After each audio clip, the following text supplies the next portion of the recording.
سلام شيرات، كي راكم دايرين؟ صحة رمضانكم ان شاء الله قاعد تكونوا بخير وفي صحة جيدة وهاني خواتاتي. اليوم جيتكم بوصفة القطايف، ما كاش اللي مبغيهاش في رمضان، سيتو في السهرة تاع الليل، تاع سهرة رمضان. تبعوني مع الاخير وان شاء الله تعجبكم الوصفة تاعي تاع اليوم. بسم الله نبداو. هنا عندي دهن تاع المرجان، واللي تبغي تدير تفضل ديرها غير كاع بالزبدة، ديرها بالزبدة. هنايا درتها نصها دهان ونصها سمن، واللي قد تكون نوعية تاع السمن تكون مليحة باش يعطينا واحد الذوق شباب. انا درت قد 2 مغارف تاع سمن كبار، عمرتهم معايا وزدت معاهم مغرف تاع زبدة.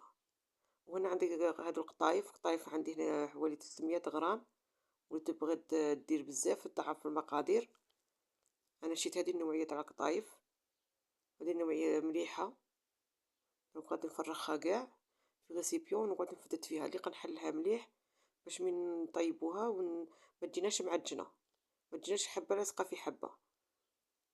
وين هنا غادي نقصصها بالمقص، تبغوا بيديكم ولا بالمقص، كاين اللي يخليها كيما هكا، بصح انا نفضل نقصصها خير باش الحبه تاعنا تجي متحوفه وتجي مزربعه. دوك القطايف يجوا مزربعين. هنا عندي مغرف تاع سكر كلاصي ومغرف تاع لافاني باش تعطينا ذوق واحمرار، تجينا حمراء الحبه تاعنا. خلطها مليح. وهنا وين الزبده تاعي خليتها بردت مع السمن. وهنا عندي مازهر، انا نفضل ندير هذا مازهر اللي كنت تبغوا شرو هذا المازهر. هذا المازهر فيه واحد الريحه شابه، انا نبغي نخدم به بزاف الشاميه القطايف.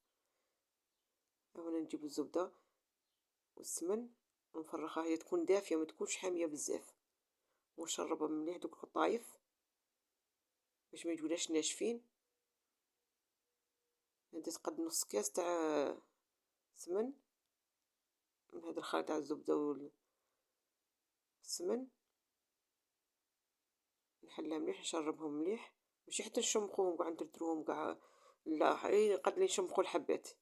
انا عندي كاوكاو، انا ما نبغيش نطحنها مليح، ما طحنتهاش بزاف مليح كيما اللي يتباع في الحوانيت القطايف اللي ينباعو في الحوانيت كي ناكلوه تجينا ديك الحبه هكا، نستبنو ديك الحبه تاع الكاوكاو.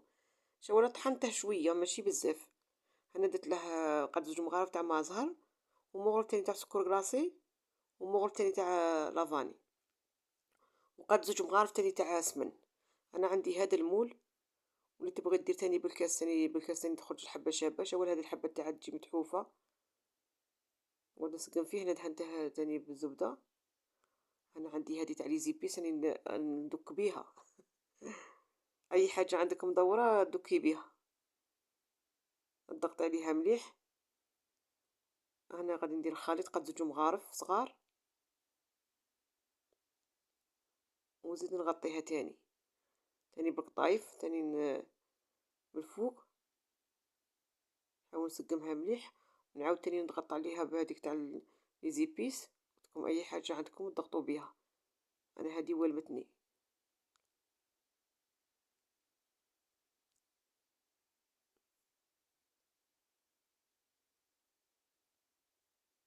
انا زدت الحبه الثانيه، وين نقعدوا نديرو في تاني قد مغرف تاع خليط تاع الزبده بين الزبده والسمن من الفوق باش تجينا الحبه تاعنا شابه تجي حمراء. نسمحوا لي المقطع راح لي اللي كنت بالي درت الحبات اللي درتهم بالكاس. هنا شوفوا بعد اللي حماروا لي وخليتهم طابوا غايه. وعندي هنايا الحسل، غادي ندير كل حبه ندير فيها قد 2 مغارف تاع حسل وهما حامين. هذا حسل صنع منزلي، واللي كان تدي له الشاربات، بصح انا نفضل ندير له الحسل باش يجيني معسل، تجي شابه الحبه وما تجيش مشمخه بزاف تاني. شريتها هما القطايف تاعنا بعد اللي زينتهم وخليتهم. شوف كي جات الحبه تاعنا جات متحوفه وجات الحبه شاده روحها. والتزيين اختياري، ان شاء الله تجربوها. وصفه سهله تحضريها سهره رمضان، في الليل السحور ولا تسحري بيها ولا يجوا عندك ضياف. ان شاء الله تجربوها الشيرات. وما درتليش من وقت بزاف، تم حضرتها خير ما نضرو نشرو فيها من الحانوت.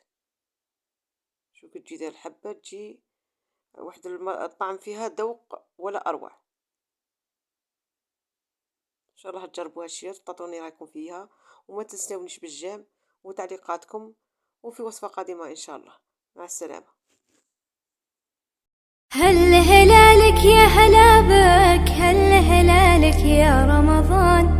والله اشتقنا فرحنا بك. صوم وطاعة للرحمن، صوم وطاعة للرحمن. روحانية يومك الغير والوعد باب الريان، والليالي فيها الخير. يا هلا بك يا رمضان، يا هلا بك يا رمضان. جينا نبارك للحلوين، من زعلنا مسموحين، خير وبركة مرتاحين، والحبايب